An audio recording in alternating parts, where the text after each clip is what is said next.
So, are you comfortable? Your stomach's fed? Good lunch? I want you to imagine for just a second, I'm going to take this half of the room. This half of the room, you've sat in a classroom for 3 to 3.5 hours. You've been studying arithmetic. You've been studying English. You're preparing for your standardized tests this afternoon.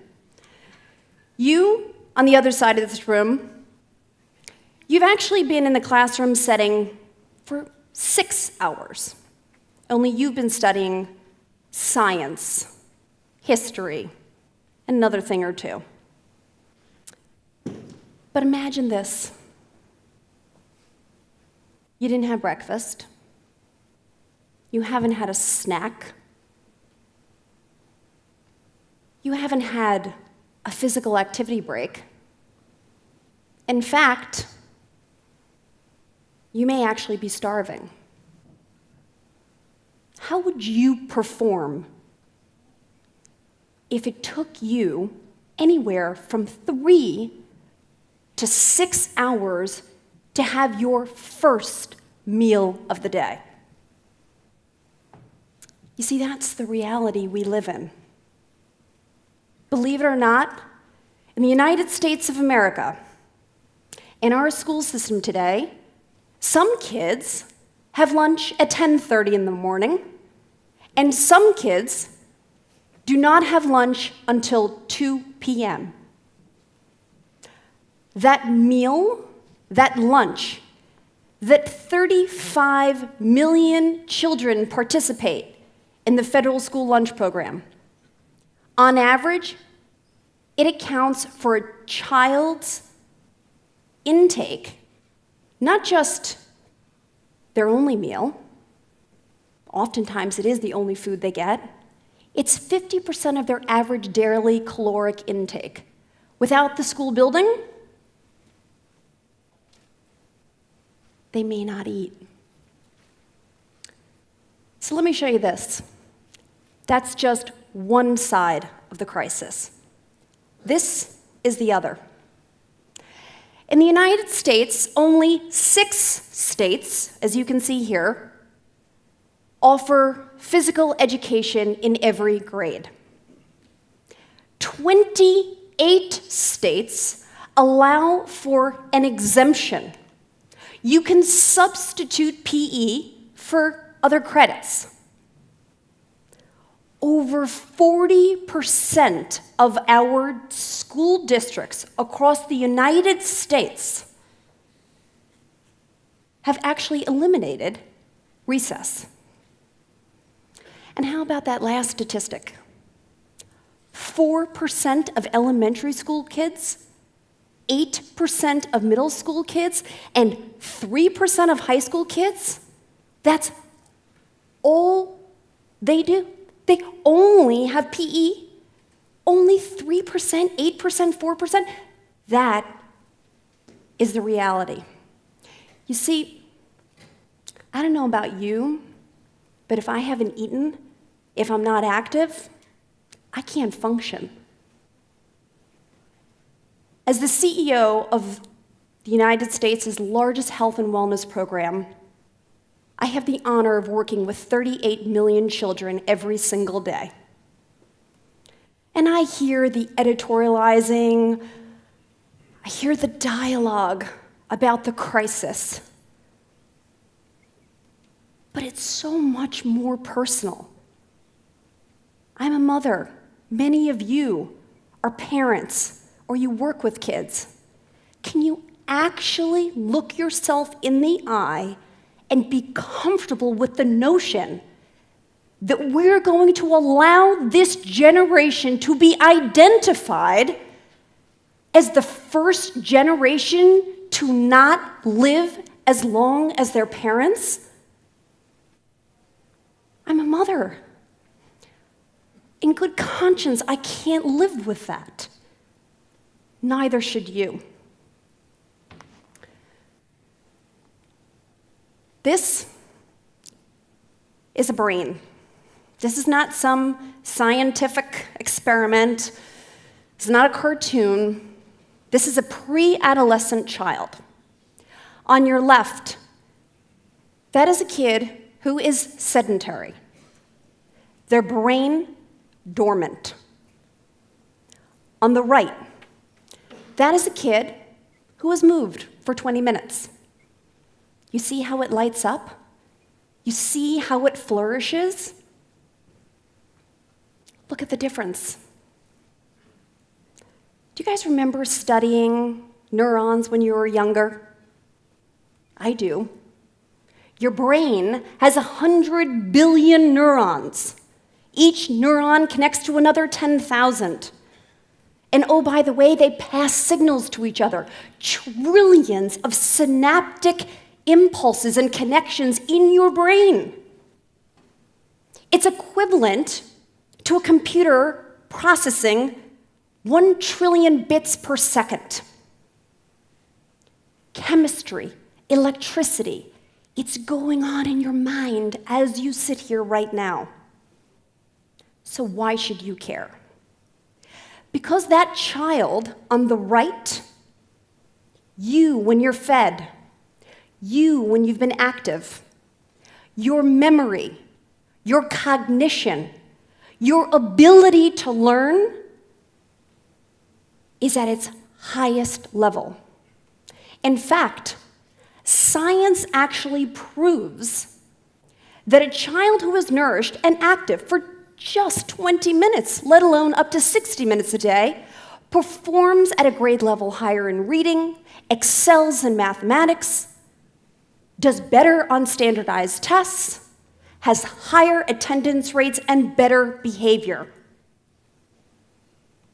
Do we need any other proof? Two of the most critical inputs to success. It's the first thing we've allowed to get cut in schools across this country.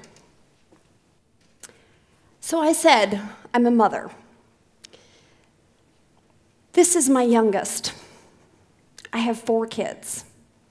I have a 14-year-old, a 12-year-old, a 9-year-old, and this is my 4-year-old Jade.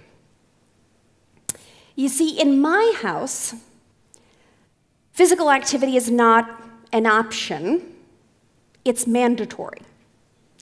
I practice what I preach. I don't know about you, but I like to run.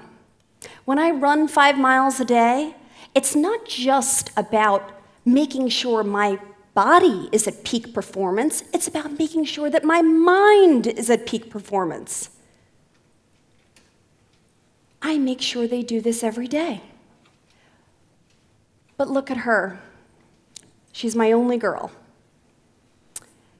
She's holding in her hands the book Treasure Island. You go, well, this is an oxymoron because we're here and we're talking about technology and humanity. But you see, that 4-year-old girl, the house she's growing up in, not only is she learning to be active from day one, but I recognize that my little Jade is a digital native. How many of us know what it's like when our kids run digital circles around us? She can do more on an iPad and an iPhone or any kind of device than I could dream of in my wildest imaginations. My 4-year-old is teaching me how to use the device. She's a native. But is there magic in that we need to truly embrace? These are the headlines we read every day. Too much screen time. Kids are sedentary. We have a crisis in physical inactivity, and I can tell you because I'm on the sidelines of it every single day. Yes, is it true? Do teens spend 9 hours a day on social media? Do middle schoolers and tweens now, they actually spend more time on a screen than they actually sleep? And oh, by the way, kids 8 to 18-year-olds right now are on their mobile devices 45 hours a week, more than a full-time job. Now, we can sit here and say that it is fashionable to demonize. We can sit here and say it's an addiction. You see, I see something very different. By working with those kids across the United States, I see this magical marriage of kids and technology. I see kids harnessing technology to reach communities, lift their voice, and to share ideas. Let me give you an example. In the school wellness arena, kids are using technology to create fitness apps. Every single day, new apps to get the kids around them active. Kids helping other kids. They're solving irrigation challenges in drought-challenged areas. They're creating solutions to build gardens, not just gardens in their backyard and their schoolyard, but they're thinking about how to create and build a food supply. Think about that. They're actually building smoothie recipes to learn about what are the 9 essential ingredients of dairy that go into a smoothie. How might a smoothie be better than what is afforded me at a cafeteria? They are using technology to create best practices. And you know what? They are creating student-led solutions. Another example. This may be a familiar name to some of you guys. Bethany Moda. She was bullied.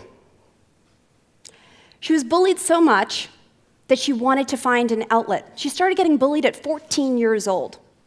So what did she do? She chose to go to YouTube. Today, she is iconic. And she's iconic because she's used the technology to help other kids who are being bullied across the United States. Not only does she have millions of followers, she was named as Time's one of Time's most influential teens. Zach Malamed, a good friend of mine, he created something called Student Voice. What did he do? He had a simple concept. Let's create a hashtag, StuVoice, because you know what? We want to create our own Bill of Rights for college students. We look at the way the system is run, and we think we can do a little bit better. So what does he do? He creates a hashtag on Twitter that has now gone global, where they've created their own Bill of Rights. They've had the Secretary of Education involved. They've had the Gates Foundation, because he's giving students who have been invisible, a voice. This one. This is a team of middle schoolers. They create a scanner. This scanner is for grocery shoppers, when you walk into a retailer, to actually scan the label on a food item to flag 8 different allergens that come in 72 different forms. Middle school students. Kids and technology. Think about the simple notion of texting. Giving kids who don't have a voice, when they are sexually assaulted, when there is an HIV case, it's giving them an opportunity to be heard in a way in which they can still have anonymity. So my belief is digital technology is democratizing access. In fact, we are removing the barrier of accomplishment and recognition. Technology is enabling and empowering kids across this nation to be at their very best. You know, it's not new if you think about it. If you think about stopping the Vietnam War, if you think about lowering the voting age, smoking, seatbelts, students have led movements for decades. But what's new? What's new is the liberating power of technology to help them affect change even further.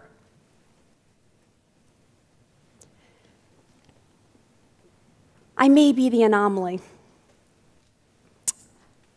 but I can tell you from what I see every single day in the eyes of those 38 million kids.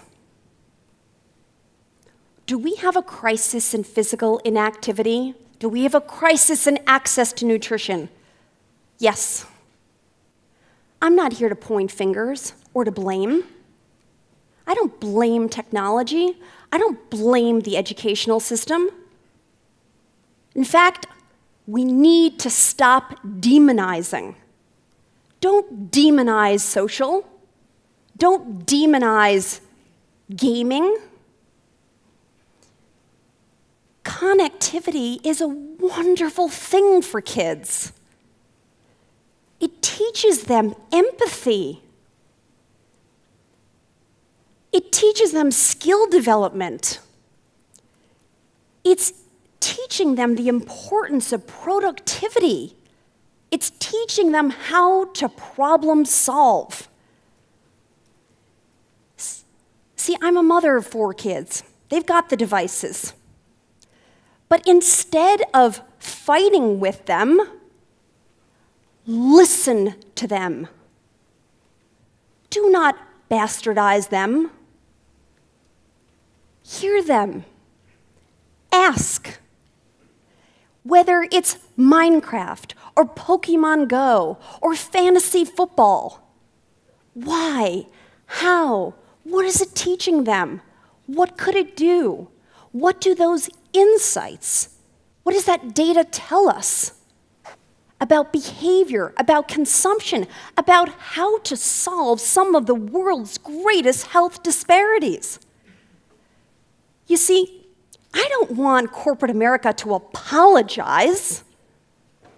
I don't want them to apologize for kids' love and access to technology. I want them to invest more. Because you know what? Those 16 million kids in this country, yes, almost 16 million kids in your backyard are food insecure. They don't know where they're going to get their next meal. But imagine the ability of technology to solve that crisis, to actually think about how we're going to feed a growing population, whether it's drones, whether it's increasing productivity on the farm. Kids see the potential. It's not just about the latest device that can measure their heart rate. It's about making sure that every kid has access to a device that can measure their movement, so that we one day think about K through 12 as prevention. HR prevention, economic prevention, because they are our future. I put up this coin because I'm a football girl. I kind of like the coin toss at the beginning of the game. I think it symbolizes this notion of 2 sides to the coin, right? And not just winners and losers, but one team gets the ball the first part of the game and the other team gets it at the second part. To me, kids and technology are like two sides of a coin. Technology in the literal sense, it's hard. It's hyper-objective. It's infinite in its applications. It can be unforgiving. Kids, they're soft. They're embryonic. They're emotional, they're loving, they're stubborn, they're brilliant. kids are as human can get. See, I don't think technology is making us less human. I think it's making us more human. And I don't know about you, but I have to say, I look forward to the human face of our world's digital future being in the hands of those kids who don't have their next meal, who don't have access to physical activity, who don't have the access that all of us in this room do. They are the human face of the future of our world's digital future. Thank you.